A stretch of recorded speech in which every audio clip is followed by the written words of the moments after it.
Hello बच्चों, कैसे हम सभी लोग आते हैं जिज्ञासा क्लासेस में। हम लोग इस वीडियो में समझेंगे आपका chapter number 10 gravitation class 9 science का। राइट, ये थ्योरेटिकल बेस आपका चैप्टर मैं आपको समझा रहा हूं और कौन कौन से न्यूमेरिकल किस किस तरीके से होंगे वो सब हम समझेंगे।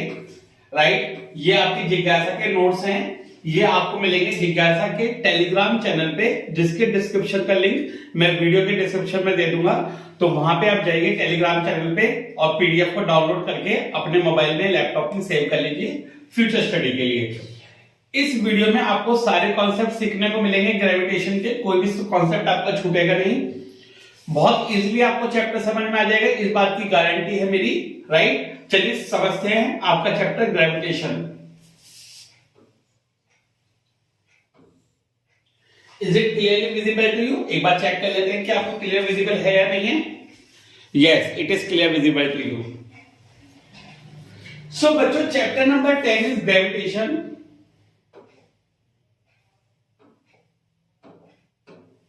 चैप्टर नंबर 10 आपका gravitation. It is all about gravity. किसके ऊपर है? ग्रेविटी। जैसे न्यूटन साइंटिस्ट ने बताया क्या कि अगर किसी भी बॉडी को ऊपर फेंकते हैं या ऊपर उछालते हैं तो वो नीचे क्यों आती है। जैसे वो एक पेड़ के नीचे बैठे थे तो उन्होंने देखा जो सेब है वो उनके सिर पे आके गिरा, तो वो नीचे क्यों आके गिरा, वो ऊपर क्यों नहीं गया। तो उन्होंने इसके पीछे का राज खोजा और उन्होंने पाया, क्या पाया उन्होंने, कि एक फोर्स है जो अर्थ की तरफ सारी बॉडीज को खींचती है और उस फोर्स को क्या बोला गया, उस फोर्स को नाम दिया गया ग्रेविटेशनल फोर्स ऑफ अर्थ या फिर ग्रेविटी।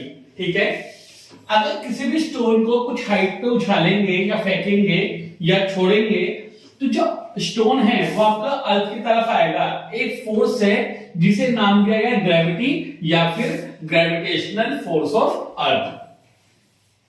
ठीक है, तो यानी अर्थ जो है वो सारी चीजों को अपनी तरफ खींचता है एक फोर्स से, और उस फोर्स को बोला जाता है ग्रेविटेशनल फोर्स ऑफ अर्थ या फिर ग्रेविटी। ठीक है, आगे बढ़े।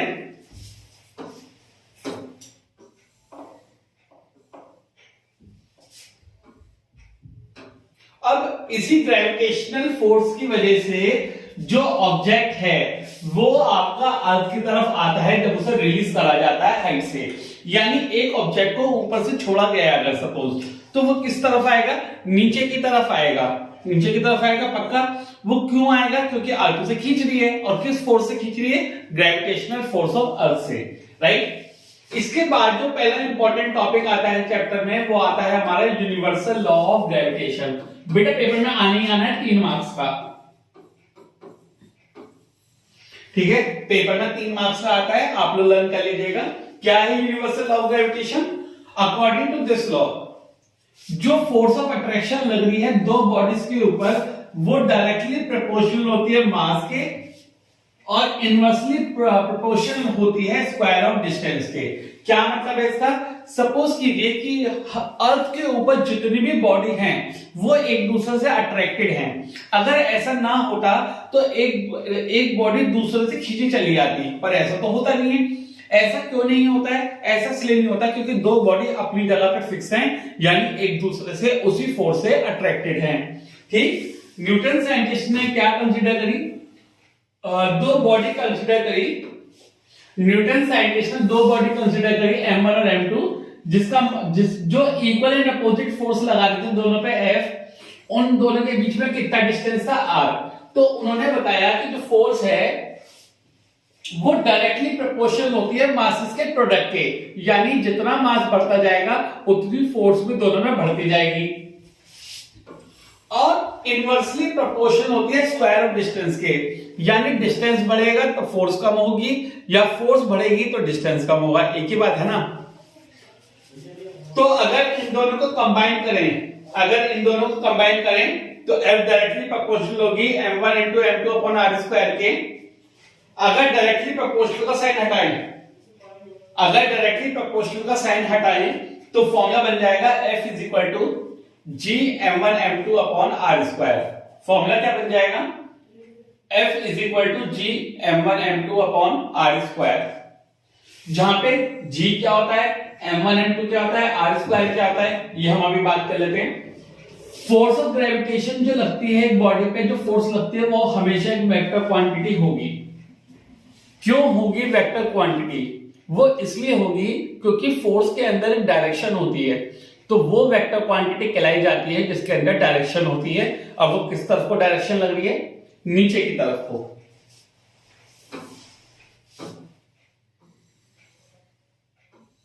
ना फोर्स ऑफ ग्रेविटेशन का फॉर्मूला याद करेंगे, इसके ऊपर पेपर में न्यूमेरिकल आता है, F is equal to GM1 into M2 upon R square, जहां पे G क्या होता है? Universal gravitational constant. G क्या होता है? Universal gravitational constant. इसकी वैल्यू फिक्स होती है, आपको याद करनी है, 6.67 इंटू 10 की पावर -11। इसकी वैल्यू फिक्स होती है 6.67 इंटू 10 की पावर -11। अब आपको पढ़नी है इसकी यूनिट। G की यूनिट क्या होती है? न्यूटन मीटर स्क्वायर पर केजी स्क्वायर। बच्चों याद रखेंगे, एक तो कैपिटल G की वैल्यू याद करनी है आपको, और इसकी यूनिट याद करनी है, न्यूटन मीटर स्क्वायर पर किलोग्राम स्क्वायर।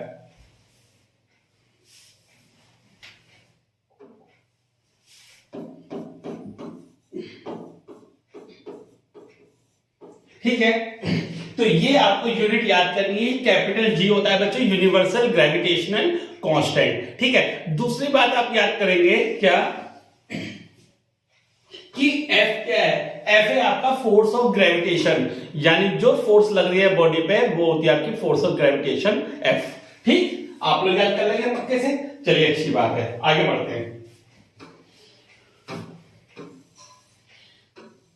बच्चों जिज्ञासा के नोट्स हैं, ये आप टेलीग्राम चैनल से डाउनलोड कर लेंगे, राइट? टेलीग्राम चैनल जिज्ञासा क्लासेस से लिंक आपको मिल जाएगा।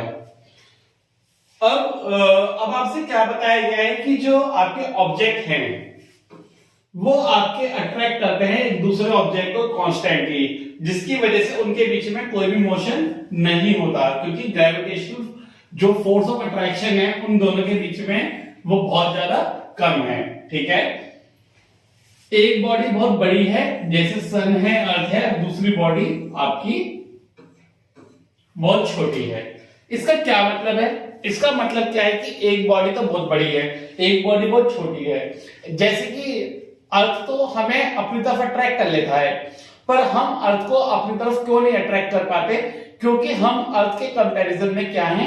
नेग्लिजिबल है, हमारा मास नेग्लिजिबल है, ना के बराबर।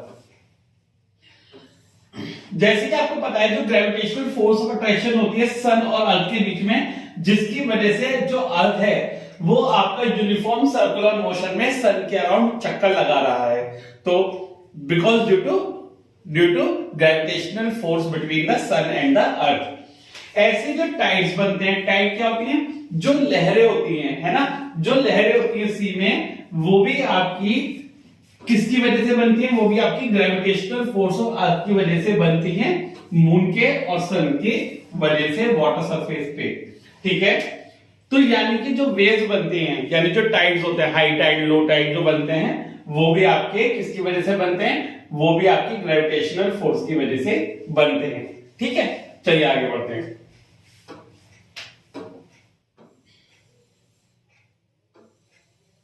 Now the next topic comes out to be units of gravitational constant. मैंने भी आपको याद कराई है unit of gravitational constant, capital G की value, unit of gravitational constant की वैल्यू अभी याद कराई है। जैसे आपके न्यूटन मीटर स्क्वायर पर केजी स्क्वायर पर, ये कैसे आती है? जैसे आप F का फॉर्मूला जानते हैं GM1 M2 upon R square, इसे क्रॉस मल्टीप्लाई करिए। ठीक है, क्रॉस मल्टीप्लाई कैसे करेंगे? F is equal to GM1 M2 upon R square है आपका, ये आर स्क्वायर डिवाइड में इधर जाके मल्टीप्लाई हो जाएगा, तो ये बन जाएगा F into R square is equal to GM1 into M2, और ये M1 M2 नीचे डिवाइड में जाएगा, तो G बन जाएगा आपका F into R square upon M1 into M2। तो F की यूनिट क्या होगी? न्यूटन, R है रेडियस तो मीटर स्क्वायर, अपॉन एक मास की यूनिट किलोग्राम, दूसरे मास की यूनिट किलोग्राम, तो केजी इंटू केजी, तो ये बन जाएगा आपका न्यूटन मीटर स्क्वायर पर केजी स्क्वायर। तो इस तरीके से आपकी यूनिट आ जाती है, इस तरीके से आपकी यूनिट आ जाती है ग्रेविटेशनल कांस्टेंट की, न्यूटन मीटर स्क्वायर पर किलोग्राम स्क्वायर। आप लोग कर लेंगे, right? The next topic comes out to be Kepler's law of motion. बच्चों अगर स्कूलों की बात करें तो बहुत सारे स्कूलों में ये टॉपिक कटवा दिया जाता है, Kepler's law of motion, right. Kepler's law of motion ये प्लैनेटरी मोशन के ऊपर होता है कि प्लैनेट्स आपके कैसे रिवॉल्व करते हैं। ये 3 लॉ हैं इसके, बहुत सिंपल से, first law, second law, third law मैंने आपके नोट्स में डाल दिए हैं, आप लोग एक बार पढ़ लीजिएगा। अगर आपको नहीं समझ में आते हैं तो आप मुझसे पूछ लीजिएगा। बेसिकली जल्दी जल्दी मैं आपको समझा देता हूं पर क्या है इसके अंदर। पहला लॉ कह रहा है जो प्लैनेट्स होते हैं वो इलिप्टिकल ऑर्बिट में मूव करते हैं सन के अराउंड। जो प्लैनेट्स हैं वो सन के अराउंड किस में मूव करते हैं, एक इलिप्टिकल ऑर्बिट में, यानी सर्कुलर ऑर्बिट नहीं होता, इलिप्टिकल ऑर्बिट होता है। ये दिखा रखा है आपको एक इलिप्टिकल ऑर्बिट, ठीक। इसका मतलब क्या है कि जो आपके प्लैनेट्स हैं वो एक इलिप्टिकल ऑर्बिट में मूव करते हैं जिसके अंदर उसकी 2 फोकाई होती हैं, यानी 2 फोकस होने चाहिए दोनों साइड पे। दूसरा क्या कह रहा है, दूसरा लॉ कह रहा है कि जो प्लैनेट हैं, जो आपके प्लैनेट्स हैं वो जब सन के पास आते हैं तो बहुत तेजी से मूव करते हैं, जब सन से दूर जाते हैं तो बहुत स्लोली मूव करते हैं। यानी जो प्लैनेट्स हैं जैसे जो सन के पास से जाएंगे तो बहुत तेजी से मूव करेंगे और जब सन से दूर जाएंगे तो बहुत आराम से मूव करते हैं। अदरवाइज क्या होगा, वो प्लैनेट्स बहुत हॉटर होंगे अगर आराम आराम से मूव करेंगे सन के अराउंड, राइट। इस तरीके से बनाया गया है सोलर सिस्टम हमारा, या बोले तो हमारा जो ऑर्बिट्स है इस तरीके से भगवान ने डिजाइन करे होंगे कि अगर वो सन के पास से आराम से जाएंगे तो हो सकता है इतनी ज्यादा गर्मी पैदा हो जाए प्लेनेट पे कि वो सरवाइव ही ना कर पाए, इसलिए वहां से बहुत तेजी से मूव कर जाते हैं। जो केपलर्स का थर्ड लॉ है वो क्या कह रहा है, केपलर्स का थर्ड लॉ आपसे क्या कहता है, the cube of the mean distance of a planet from the sun. जो क्यूब होता है डिस्टेंस का, प्लैनेट और सन के बीच में जो डिस्टेंस है, प्लैनेट और सन के बीच में जो डिस्टेंस है उसका क्यूब डायरेक्टली प्रोपोर्शनल होता है स्क्वायर ऑफ टाइम के जो उसे मूव करने में लग रहा है। यानी R cube is directly proportional to time का स्क्वायर। ये आर क्या है, ये डिस्टेंस है प्लैनेट और सन के बीच में। ये टी क्या है, टी वो टाइम पीरियड है जो उसे चक्कर लगाने में लग रहा है, तो R cube is directly proportional to T square. ये आपका केपलर का तीसरा नियम या लॉ है, ठीक है। अगर आपके पेपर में आते हैं तो आप एज इट इज लिख देंगे इन्हें, और अगर नहीं आते हैं तो बढ़िया ही है ना, लेकिन आप पढ़ लेंगे, पेपर में कभी कभी आ जाते हैं। Now the next topic comes out to be Newton's third law of motion and gravitation. Newton का थर्ड लॉ क्या होता है और ग्रेविटेशन क्या है, उनमें आपस में क्या लिंकेज है, हमें ये पढ़ना है।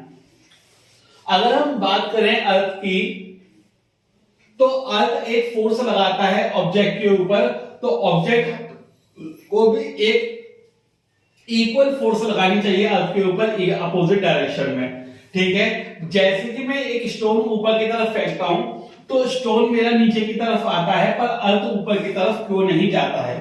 ये क्वेश्चन आपके दिमाग में भी आता होगा कि अगर हम एक ऑब्जेक्ट को ऊपर की तरफ फेंकते हैं तो ऑब्जेक्ट नीचे ही क्यों आता है, अर्थ ऊपर की तरफ क्यों नहीं जाती, ठीक है। लेकिन न्यूटन का लॉ क्या कहता था, to every action there is an equal and opposite reaction, पर यहां तो वो लॉ वैलिड हो ही नहीं रहा। वैलिड हो रहा है बट हमें पता है कि जो एक ऑब्जेक्ट है अर्थ के ऊपर उसका मास अर्थ के मास के कंपैरिजन में नेग्लिजिबल है, यानी कि ना के बराबर है, इसलिए अर्थ ऑब्जेक्ट की तरफ मूव नहीं करता बच्चों, ठीक है। ये इसके अंदर इसका पूरा पूरा आंसर लिखा है कि जो मास है वो बहुत नेग्लिजिबल है, इस वजह से आपका जो अर्थ है वो मूव नहीं करता है, ठीक है। आप पढ़ लीजिएगा।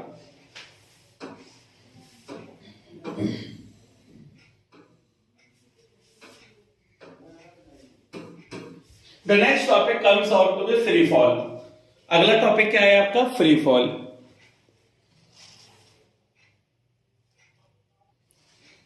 What is a free fall? Free fall का मतलब है अगर एक बॉडी किसी हाइट से गिरती है अर्थ की तरफ, बस उसके ऊपर एक ही फोर्स लगनी चाहिए, that is the gravitational force of अर्थ। अगर एक बॉडी हाइट से गिरती है पर उसके ऊपर एक ही फोर्स लगनी चाहिए, that is the gravitational force of अर्थ, तो उसे क्या बोलते हैं हम? Free fall. उसे क्या बोलते हैं हम? फ्री फॉल या फ्रीली फॉलिंग बॉडी। ठीक है, बट फ्रीली फॉलिंग बॉडी या फ्री फॉल किस पे डिपेंड नहीं करता? फ्रीली फॉलिंग बॉडी या फ्री फॉल आपका मास ऑफ द बॉडी पे डिपेंड नहीं करता है। ये आपके अर्थ के ऊपर या सराउंडिंग्स के ऊपर डिपेंड कर सकता है, उसके साइज के ऊपर डिपेंड कर सकता है, पर मास के ऊपर डिपेंड नहीं करेगा। हम आगे जाके पढ़ेंगे कौन कौन सी फोर्स एक बॉडी के ऊपर एक्ट करती है जब बॉडी ऊपर से फॉल करती है, पर मास पे डिपेंड नहीं करेगा। आप ये बात समझ लीजिए। ठीक है, इसके बाद टॉपिक आता है acceleration due to gravity. Important है क्योंकि ये न्यूमेरिकल में भी काम आता है। एक्सेलरेशन ड्यू टू ग्रेविटी क्या है? जो भी एक्सेलरेशन एक बॉडी में प्रोड्यूस होती है, किसकी वजह से? Due to gravitational force of earth की वजह से, उसे बोलते हैं एक्सेलरेशन ड्यू टू ग्रेविटी। जैसे एक बॉडी ऊपर से नीचे की तरफ गिर रही है, तो उसके ऊपर जिस फोर्स से या जिस एक्सेलरेशन से वो नीचे की तरफ आ रही है, उसे बोलते हैं एक्सेलरेशन ड्यू टू ग्रेविटी। उसे डिनोट करते हैं स्मॉल जी से। अभी कैपिटल जी भी पढ़ा था, अब आया एक स्मॉल जी। तो स्मॉल जी और कैपिटल जी में क्या डिफरेंस है, ये भी हम आगे जाके पढ़ेंगे। जो वैल्यू होती है एक्सेलरेशन की वो होती है 9.8 मीटर पर सेकंड स्क्वायर।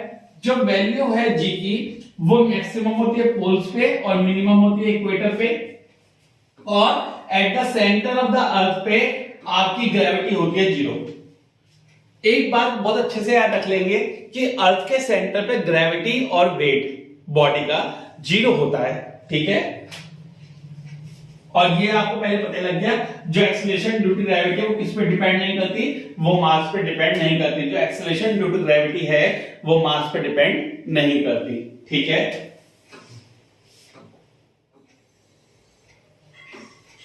इसके बाद इंपॉर्टेंट आ गया, न्यूमेरिकल पार्ट आ गया, relation between G and G. What is G? Acceleration due to gravity. What is capital ji?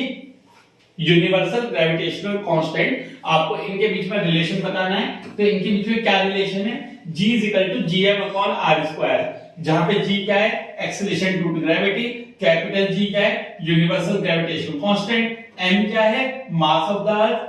r क्या है? Radius of the earth. ठीक है, तो अगर हम mass of the earth put कर दें, radius of the earth put कर दें और कैपिटल G की वैल्यू पुट कर दें, तो हमारे पास स्मॉल g की वैल्यू कितनी आती है अर्थ के ऊपर? 9.8 मीटर पर सेकंड स्क्वायर। ठीक है, 9.8 मीटर पर सेकंड स्क्वायर कब आता है? जब हम radius of earth, mass of earth, gravity, universal gravitational constant की वैल्यू पुट कर देते हैं, तो हमारे पास स्मॉल g की वैल्यू आ जाती है। ठीक है, नाउ इसके बाद देखते हैं कि जब हमारी g की वैल्यू आ गई gm/r² से 9.8, तो हमें ये याद रखना है कि जो सारी बॉडीज होती हैं, जो आपकी सारी बॉडीज हैं, वो आपकी चाहे भारी हो चाहे हल्की हो, वो सेम एक्सेलरेशन से अर्थ की तरफ आती हैं।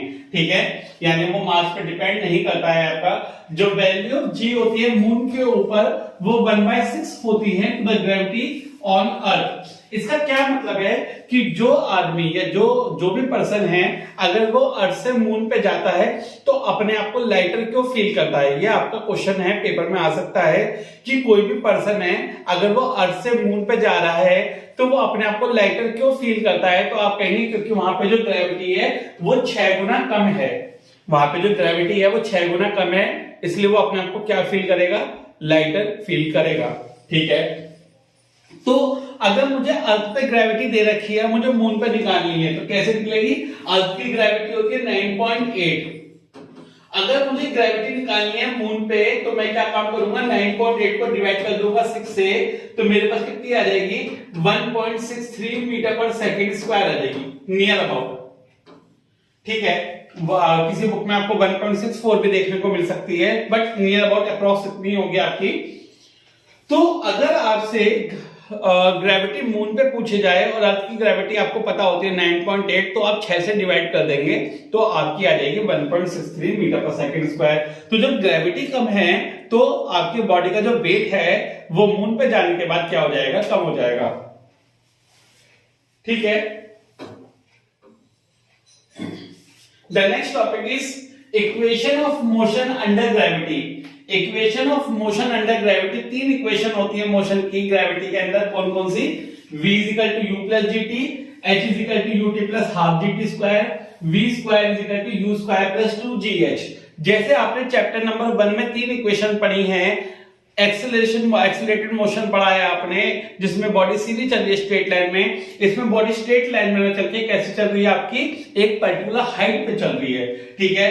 तो यहाँ पे जो इक्वेशन ऑफ मोशन है वो अंडर ग्रेविटी बन जाएंगी, तो उनकी इक्वेशन क्या बन जाएगी? v equal to U plus G T, h equal to U T plus half G T square और v square equal to U square plus 2gh, ठीक है।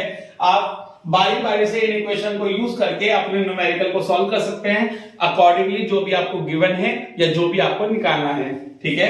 एक न्यूमेरिकल की वीडियो अलग से बना देंगे तो आप वहां से अपने न्यूमेरिकल्स भी पूरे कर लीजिएगा, ठीक है। जहां पे u इनिशियल वेलोसिटी होती है, v फाइनल वेलोसिटी होती है, g acceleration due to gravity, gravity होती है, h हाइट होती है आपकी और t टाइम होता है सेकंड्स में।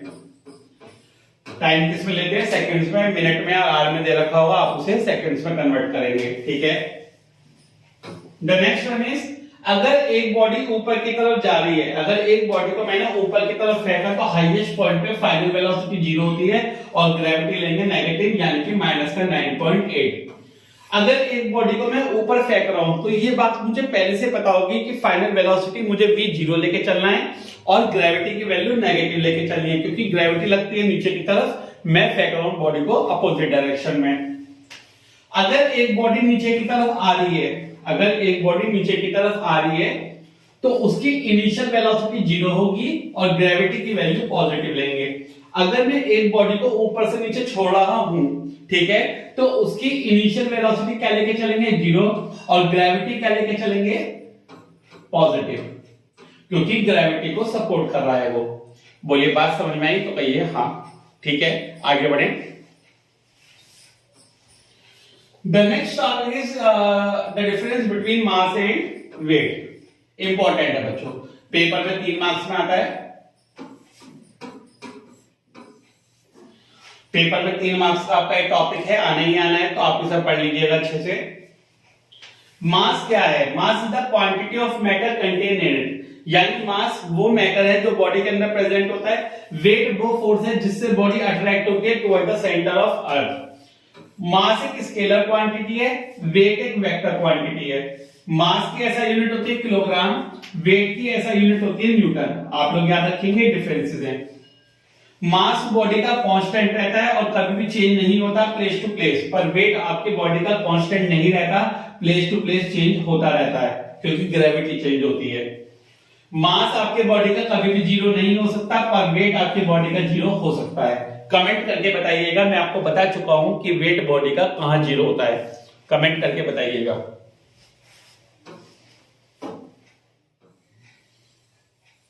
Now the next important points comes out to be, ये हम पहले पढ़ चुके हैं कि ग्रेविटी जो होती है मून पे वो 6 गुना कम होती है, इसलिए वेट भी आपका मून पे ग्रेविटी 6 गुना कम होने की वजह से वेट भी आपका 6 गुना कम हो जाएगा। तो इसलिए पर्सन क्या फील करेगा?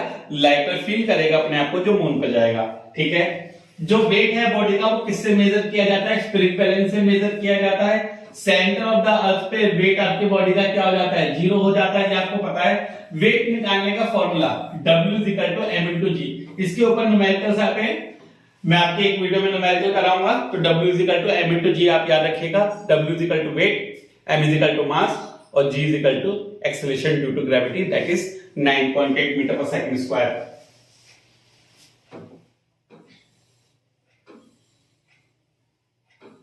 Now the next part of the chapter is flotation. अभी तक जो हमने पढ़ा है बच्चों वो तो आपका ग्रेविटेशन, अब पढ़ेंगे फ्लोटेशन यानी ग्रेविटी अंडर वाटर। अगर आप लोगों को ये पार्ट समझ में आया है तो आप इस वीडियो को लाइक करके अपना नाम कमेंट में जरूर लिखेंगे और अपना शहर जरूर लिखेंगे कि आप किस शहर से वीडियो को देख रहे हैं। सभी को समझ में आना चाहिए। सीबीएसई का साइंस क्लास 9 का चैप्टर है, सभी बच्चों को समझ में आना चाहिए। चाहे जैसे भी हो, ये वीडियो हर 9th क्लास के बच्चों तक पहुंचनी चाहिए ताकि सभी बच्चे अच्छे से अच्छा, बेटर से बेटर पढ़ सकें। इस चैप्टर की जो पीडीएफ है वो आपको टेलीग्राम चैनल पे मिलेगी, जिसकी वीडियो का वीडियो के डिस्क्रिप्शन में लिंक होगा, वहां जाइए, पीडीएफ डाउनलोड कीजिए और उसे कंप्लीट कीजिए। Now what is thrust? Thrust एक ऐसी फोर्स है जो बॉडी के ऊपर परपेंडिकुलर लगती है उसके सरफेस पे। थ्रस्ट एक ऐसी फोर्स है जो सरफेस के क्या लगती है, परपेंडिकुलर डायरेक्शन में लगती है। जैसे हम कील ठोकते हैं तो हम दीवार के परपेंडिकुलर डायरेक्शन में कील ठोक रहे हैं, तो इसलिए वो थ्रस्ट है। जो ऐसा यूनिट होती है थ्रस्ट की वो भी न्यूटन होगी, क्योंकि एक फोर्स है ये, तो फोर्स की यूनिट क्या होती है आपकी, न्यूटन होती है, थ्रस्ट की यूनिट भी न्यूटन होगी। What is pressure? The thrust for unit area is called pressure. अगर हम एक पर्टिकुलर एरिया पे थ्रस्ट लगा रहे हैं तो उसे प्रेशर बोलते हैं। इसकी ऐसा यूनिट होती है पास्कल, ठीक है। जो प्रेशर की ऐसा यूनिट होती है वो पास्कल होती है, या इसकी दूसरी यूनिट भी होती है न्यूटन पर मीटर स्क्वायर। तो थ्रस्ट की ऐसा यूनिट होती है न्यूटन और प्रेशर की ऐसा यूनिट होती है पास्कल या फिर न्यूटन पर मीटर स्क्वायर। और प्रेशर निकालने का फॉर्मूला क्या होता है, थ्रस्ट अपॉन एरिया। प्रेशर निकालने का फॉर्मूला क्या होता है, थ्रस्ट अपॉन एरिया।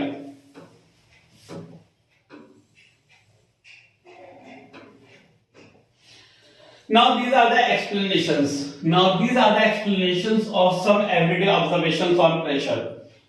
कुछ ऑब्जर्वेशंस हैं जो डेली लाइफ में हम देखते हैं प्रेशर के ऊपर, तो वो पढ़ लेते हैं बच्चों।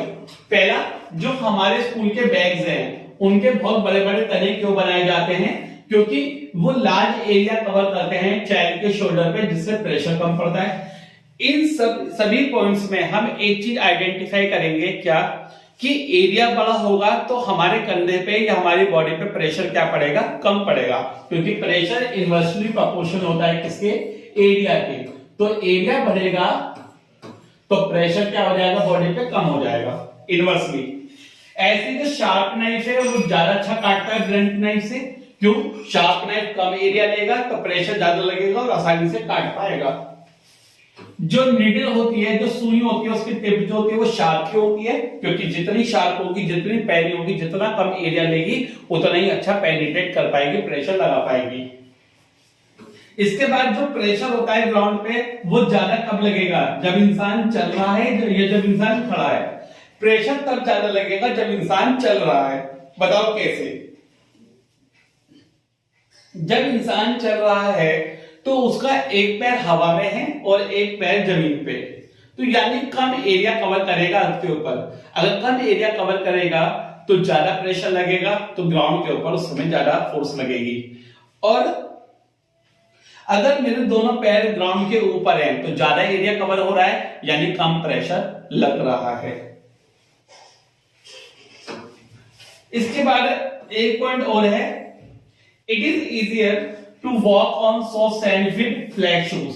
अगर हम सॉफ्ट सैंड पे या रेतीले मैदान पे या मिट्टी वाले सैंडी एरिया में चल रहे हैं, अगर हम सैंडी एरिया में चल रहे हैं तो हमारे जो जूते हैं या जो हमारी चप्पलें हैं वो फ्लैट होनी चाहिए, शार्प हील या पेंसिल हील वाली नहीं होनी चाहिए। क्यों नहीं होनी चाहिए?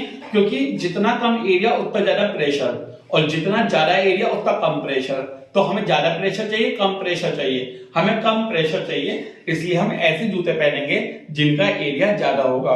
इसी वजह से जो सैंडी एरिया होते हैं वहां पे बहुत मोटे मोटे टायरों के ट्रैक्टर्स चलाए जाते हैं, पतले टायर के क्यों नहीं चलाए जाते, क्योंकि बड़ा एरिया होगा तो प्रेशर कम लगेगा।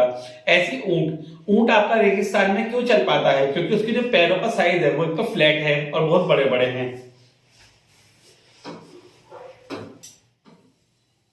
इसके बाद टॉपिक आता है water fluids.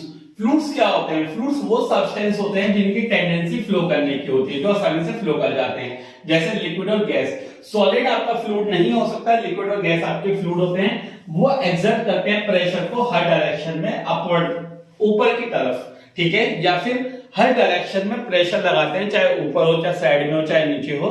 That are called fluids. एक इंपॉर्टेंट कॉन्सेप्ट आता है that is called buoyancy. Buoyancy क्या है कि जब भी एक ऑब्जेक्ट को पानी के अंदर इमर्स कराया जाएगा या लिक्विड के अंदर इमर्स कराया जाएगा तो उसके ऊपर कुछ फोर्स लगेगी जिसे हम क्या बोलते हैं, बायोंट फोर्स। मैं आपको कॉन्सेप्ट को समझाता हूं।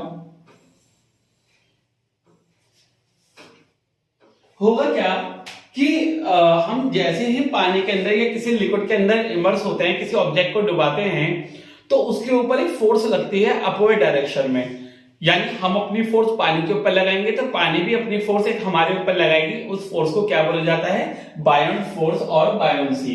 ठीक है, जिस वजह से पर्सन अपने आप को लाइटर फील करता है और कहां जाता है, सरफेस पे। अब जो बायोन फोर्स एक्ट करती है बॉडी के ऊपर, वो दो फैक्टर पे डिपेंड करती है कि जिस वॉल्यूम में बॉडी जा रही है वो कितना वॉल्यूम है उसका, एक लिक्विड का, और डेंसिटी कितनी है लिक्विड की। अगर लिक्विड की डेंसिटी ज्यादा होगी तो ऑब्जेक्ट आसानी से फ्लोट कर जाएगा, यानी तैर जाएगा। तो बायोन फोर्स ज्यादा होनी चाहिए, एक ऑब्जेक्ट को तैरने के लिए, फ्लोट कराने के लिए बायोन फोर्स ज्यादा होनी चाहिए, क्योंकि बायोन फोर्स किस तरफ को लगेगी, अपथ्रस्ट होती है। बायोन फोर्स का दूसरा नाम क्या होता है, अपथ्रस्ट, जो किस डायरेक्शन में लगती है, आपकी अपवर्ड डायरेक्शन में, ऊपर की डायरेक्शन में बायोन फोर्स लगती है। तो ज्यादा बायोन फोर्स होगी तो ऑब्जेक्ट हमेशा आराम से तैर पाएगा। जैसे कि एग्जांपल के तौर पे आपको कह दे रखा है, why it is easier to swim in sea water. Important है, ये मैं अपने बच्चों से पूछता हूं जरूर कि why it is easier to swim in sea water. इतना आसान क्यों है सी वाटर में स्विम करना, क्योंकि वो नमक वाला पानी होता है तो उसकी डेंसिटी ज्यादा होती है, जिसके कंपैरिजन में हमारी डेंसिटी बहुत कम होती है और हमारे ऊपर बायोन फोर्स ज्यादा लगती है और हम आसानी से तैर पाते हैं। ठीक है बच्चों, आप लोग कर लीजिएगा। The next important topic is Archimedes principal. अगला इंपॉर्टेंट टॉपिक क्या है बच्चों आपका, आर्किमिडीज प्रिंसिपल। ये एक साइंटिस्ट है, इन्होंने क्या बताया कि जब भी एक ऑब्जेक्ट को चाहे पूरा चाहे आधा एक पानी के अंदर या लिक्विड के अंदर इमर्स कराया जाता है तो उसके ऊपर एक फोर्स लगती है जिसे बोलते हैं बायोन फोर्स, और वो फोर्स किसके इक्वल होती है, जो हम लिक्विड के वेट को डिस्पर्स करते हैं, डिस्प्लेस करते हैं। यानी इसका क्या मतलब हुआ, इसका ये मतलब हुआ कि हमारा जितना साइज है, ठीक है, या जितनी फोर्स हमारे ऊपर लग रही है उतनी लग रही है, जितना हमारा साइज होगा हम उतना ही तो वॉल्यूम डिस्प्लेस करेंगे जितना हमारा साइज है। भाई मेरा साइज इतना है तो मैं इतनी फोर्स जो डिस्प्ले, इतना वॉल्यूम तो डिस्प्लेस करूंगा, चाहे इतना वॉल्यूम डिस्प्लेस करूंगा, जितना बॉडी का साइज है उतनी वॉल्यूम ऑफ वाटर हम क्या कर पाएंगे, डिस्प्लेस कर पाएंगे। तो बायोन फोर्स किसके इक्वल हो गई, उस लिक्विड के वेट के जो एक ऑब्जेक्ट ने क्या करा है, डिस्प्लेस करा है। ठीक है, गैस और एयर भी अपवर्ड फोर्स क्या करती है, बायोन फोर्स क्या करती है, एक्सर्ट करती है ऑब्जेक्ट पे, जिसकी वजह से हॉट एयर बैलून आपका राइज करता है एयर में। तो अगर आपसे पूछा जाए कि जो हॉट एयर बैलून्स होते हैं, बड़े बड़े बैलून्स होते हैं, वो हवा में कैसे आपके ऊपर की तरफ जाते हैं, तो आप बोलेंगे वो भी बायोन फोर्स या अपथ्रस्ट का ही कॉन्सेप्ट है। ठीक है, now what are the applications of Archimedes principle. क्या क्या एप्लीकेशंस होते हैं आर्किमिडीज प्रिंसिपल की। इस प्रिंसिपल से हम रिलेटिव डेंसिटी निकाल सकते हैं सब्सटेंस की अकॉर्डिंग टू वाटर। इस प्रिंसिपल से हम ये बता सकते हैं कि शिप्स और सबमरीन्स को कैसे डिजाइन किया जाता है। व्हाट इज सबमरीन्स, जानते हैं, पनडुब्बी। तो पनडुब्बी एक वाटर के पर्टिकुलर लेवल पे मूव करती है, तो उसे इस तरीके से डिजाइन करा जाता है कि आपको उसे कितने लेवल पे तैराना है। ठीक है, हाइड्रोमीटर आपके हाइड्रोमीटर में इस्तेमाल किया जाएगा, तो इलेक्ट्रोमीटर में। हाइड्रोमीटर का मतलब पानी की डेंसिटी चेक करनी है और इलेक्ट्रोमीटर में एक मिल्क की डेंसिटी चेक करनी है। ठीक है, इसमें क्या चेक करते हैं कि वाटर के कंपैरिजन में डेंसिटी ज्यादा है या कम है। एक इंपॉर्टेंट नोट आपको यहां से पढ़ना रहेगा क्या, कि जब भी एक ऑब्जेक्ट लिक्विड के अंदर जाता है उसके ऊपर दो फोर्स लगती हैं। एक तो वेट ऑफ द ऑब्जेक्ट है, बताओ हमारा वेट किस तरफ को लगेगा, हमारा वेट लगेगा हमेशा डाउनवर्ड्स, और बायोन फोर्स किस तरफ को लगेगी, या फिर अपथ्रस्ट किस तरफ को लगेगी, अपवर्ड्स। अब जब भी हम पानी के अंदर जाएंगे तो हमारा वेट जो होगा वो तो पानी के अंदर लगेगा, और जो पानी का वेट है यानी कि जो पानी की फोर्स है बायोन फोर्स, वो हमें ऊपर की तरफ भेजेगी। तो अगर बायोन फोर्स ज्यादा है या इक्वल है तो बॉडी आपकी फ्लोट करेगी। फिर से बोलूं, अगर बायोन फोर्स या तो इक्वल है या ज्यादा है तो बॉडी आपकी क्या करेगी, फ्लोट करेगी। अगर बायोन फोर्स कम है, अगर बायोन फोर्स कम है किससे, ऑब्जेक्ट के वेट से, तो ऑब्जेक्ट आपका सिंक कर जाएगा। फिर से बोलो, ऑब्जेक्ट आपका सिंक कर जाएगा, ऑब्जेक्ट आपका सिंक कर जाएगा जब बायोन फोर्स कम होगी। जब बायोन फोर्स ज्यादा है या इक्वल है ऑब्जेक्ट के वेट के, तो आपका ऑब्जेक्ट फ्लोट करेगा यानी कि तैर जाएगा। यही प्रिंसिपल ऑफ फ्लोटेशन होता है, इंपॉर्टेंट है आपके पेपर के लिए। प्रिंसिपल ऑफ फ्लोटेशन क्या कह रहा है? प्रिंसिपल ऑफ फ्लोटेशन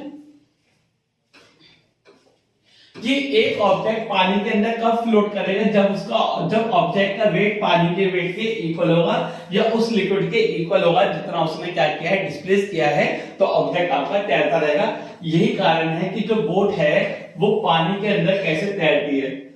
बोट आपकी पानी के अंदर कैसे तैरती है? जब भी बोट पानी के अंदर इमर्स कराई जाएगी तो जितना ज्यादा से ज्यादा पानी को वो डिस्प्लेस करेगी, जितना ज्यादा से ज्यादा पानी को वो डिस्प्लेस करेगी उतनी ही ज्यादा बाइंड फोर्स लगेगी, और जितनी ज्यादा बाइंड फोर्स लगेगी उतनी ही आसानी से आपका जो एक ऑब्जेक्ट है या शिप है या बोट है पानी के अंदर तैर पाएगा। इसलिए इतनी बड़ी बड़ी बोट बनाई जाती है ताकि ज्यादा एरिया होगा तो प्रेशर कम लगेगा और ज्यादा बाइंड फोर्स लगेगी। कम डेंसिटी होने की वजह से आइस आपकी पानी के ऊपर फ्लोट करती है, ग्लास आपका मरकरी के अंदर फ्लोट करता है और वुड आपका वाटर के अंदर फ्लोट कर जाता है, यानी तैर जाता है। ज्यादा डेंसिटी होने की वजह से ग्लास आपका पानी के अंदर सिंक कर जाएगा, मरकरी आपका वाटर के अंदर सिंक कर जाएगा और आयरन आपका वाटर के अंदर सिंक कर जाएगा, लोहा आपका पानी के अंदर सिंक कर जाएगा ज्यादा डेंसिटी होने की वजह से। अब जो शिप होती है आपकी बड़ी बड़ी, वो कैसे फ्लोट कर जाती है? क्योंकि आपको पता है क्या, क्योंकि आपको पता है कि जो शिप है वो आयरन और स्टील से मिलकर बनता है जिसकी डेंसिटी पानी की डेंसिटी से ज्यादा होती है, तो वो इमीडिएटली सिंक कर जाना चाहिए। बट आपको पता है जो टोटल डेंसिटी है या जो एवरेज डेंसिटी है वो पानी से क्या होगी, कम होगी, जिसकी वजह से वो ज्यादा से ज्यादा पानी को डिस्प्लेस करेगी। वो जितना बड़ा साइज होगा उतने ज्यादा पानी को डिस्प्लेस करेगी, जिसकी वजह से बायंसी या फिर बायंट फोर्स बढ़ जाती है और वो आसानी से फ्लोट कर जाता है। ठीक है, अब इसी के ऊपर आपका लास्ट टॉपिक है, that is called density. What do you mean by density? It is defined as the mass पर यूनिट वॉल्यूम, यानी कौन कितना ज्यादा ठोस है। डेंसिटी बताती है, डेंसिटी आपको क्या बताती है? डेंसिटी बच्चों आपको ये बताती है कि intermolecular force of attraction body के बीच में ज्यादा है या कम है। इंटरमॉलिक्यूलर फोर्स ऑफ अट्रैक्शन अगर ज्यादा होगी तो डेंसिटी ज्यादा होगी, इंटरमॉलिक्यूलर फोर्स कम होगी तो डेंसिटी कम होगी। तो सॉलिड ज्यादा डेंसर होगा लिक्विड से और लिक्विड ज्यादा डेंसर होगा आपका गैस से। डेंसिटी का फॉर्मूला क्या होता है? Mass upon volume. इसके ऊपर न्यूमेरिकल आएगा, हम लोग न्यूमेरिकल करेंगे इसके ऊपर। डेंसिटी का फॉर्मूला मास अपॉन वॉल्यूम।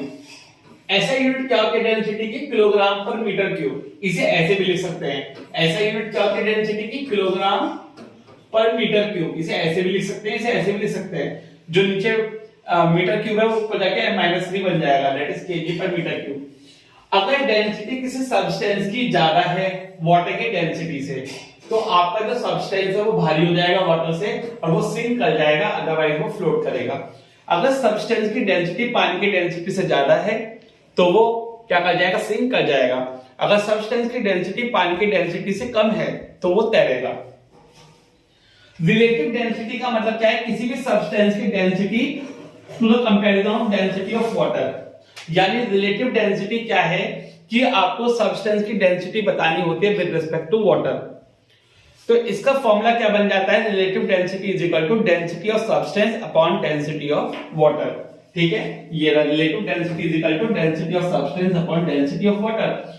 अब कुछ क्वेश्चन में क्या होता है, रिलेटिव डेंसिटी दे रखी होती है, डेंसिटी ऑफ वाटर मुझे पता होती है, तो मुझे क्या निकालनी होती है? डेंसिटी ऑफ सब्सटेंस निकालना होता है, तो मैं निकाल लूंगा। रिलेटिव डेंसिटी की कोई भी यूनिट नहीं होती, याद रखिएगा, एमसीक्यू क्वेश्चन हो सकता है। रिलेटिव डेंसिटी की कोई भी यूनिट नहीं होती, क्योंकि डेंसिटी की यूनिट हो यहां भी होगी, डेंसिटी की यानी यूनिट यहां भी होगी और दोनों कैंसिल आउट हो जाएंगी। डेंसिटी, अगर मुझे किसी भी सब्सटेंस की डेंसिटी निकालनी है तो कैसे निकालूंगा? रिलेटिव डेंसिटी को डेंसिटी ऑफ वाटर से मल्टीप्लाई कर देंगे तो मेरी रिलेटिव डेंसिटी ऑफ सब्सटेंस आ जाएगी। ठीक है, डेंसिटी ऑफ सब्सटेंस अगर मुझे निकालनी है तो मैं रिलेटिव डेंसिटी को डेंसिटी ऑफ वाटर से मल्टीप्लाई कर दूंगा, तो मेरी रिलेटिव डेंसिटी से मेरी डेंसिटी ऑफ सब्सटेंस आ जाएगी। ठीक है, अब लास्ट में आपको बच्चों एक चीज और याद करनी है। क्या याद करनी है? Density of water. लास्ट में आपको एक चीज और याद करनी है, डेंसिटी ऑफ वाटर। आप लोग मुझे जरूर बताएंगे कि आपने वीडियो लास्ट तक देखिए और कमेंट करके बताएंगे मैंने लास्ट में क्या लिखा था। डेंसिटी ऑफ वाटर होती है 1000 किलोग्राम पर मीटर क्यूब। अगर किलोग्राम पर मीटर क्यूब में पूछिए तो 1000 होती है, और अगर ग्राम पर मीटर क्यूब में पूछी है तो 1 होती है। लास्ट तक वीडियो जब जो बच्चा देखेगा वो मुझे कमेंट करके जरूर बताएगा कि मैंने लास्ट में क्या लिखा था। स्किप मत करना, आराम से देखना पूरी वीडियो। डेंसिटी ऑफ वाटर अगर किलोग्राम पर मीटर क्यूब में क्वेश्चन है तो 1000 होती है, अगर ग्राम पर सेंटीमीटर क्यूब में क्वेश्चन है तो 1 होती है। डेंसिटी 1 होती है ग्राम पर सेंटीमीटर क्यूब में और 1000 होती है इसमें किलोग्राम पर मीटर क्यूब में। कितने टेम्परेचर पे? 4 डिग्री सेल्सियस टेम्परेचर पे। कितने टेम्परेचर पे? 4 डिग्री सेल्सियस टेम्परेचर पे। अगर कोई आपसे पूछता है कि अगर मैं टेम्परेचर बढ़ाऊं तो डेंसिटी क्या होगी, अगर टेम्परेचर बढ़ाओगे तो डेंसिटी कम हो जाएगी, अगर टेम्परेचर घटाओगे तो डेंसिटी बढ़ जाएगी। टेम्परेचर बढ़ाओगे तो डेंसिटी घट जाएगी, अगर टेम्परेचर घटाओगे तो डेंसिटी बढ़ जाएगी। ठीक है, याद रहेगा। चलिए, बहुत अच्छी बात है। तो लास्ट तक वीडियो जरूर देखिएगा, राइट? लास्ट तक वीडियो जरूर देखिएगा स्टूडेंट, है ना? So good luck, very very very good luck students for this chapter. Hope आप सभी लोगों को ये चैप्टर हमारा समझ में आया होगा, राइट? मिलेंगे आपसे नेक्स्ट वीडियो में नेक्स्ट चैप्टर के साथ। आप कमेंट करते रहिए हमें कि आपको कौन सा चैप्टर पहले चाहिए, कौन सा चैप्टर बाद में चाहिए, राइट? हम आपके लिए सारे चैप्टर्स अपलोड करेंगे धीरे धीरे, बट शर्त एक है कि आपको सारे चैप्टर्स क्लियर करने, कवर करने हैं आपको। आप कमेंट कीजिए कि आपको चैप्टर समझ में आया है या नहीं आया है। आप वीडियो को लाइक करके चैनल को सब्सक्राइब कर सकते हैं और ज्वाइन कर सकते हैं हमें यूट्यूब चैनल पे, टेलीग्राम पे, फेसबुक पे और इंस्टाग्राम पे, या फिर आप हमें ऑफलाइन सेंटर पे भी ज्वाइन कर सकते हैं, यूपी मेरठ जिज्ञासा क्लासेस ऑफलाइन सेंटर पे। Good luck, all the best, see you in the next video.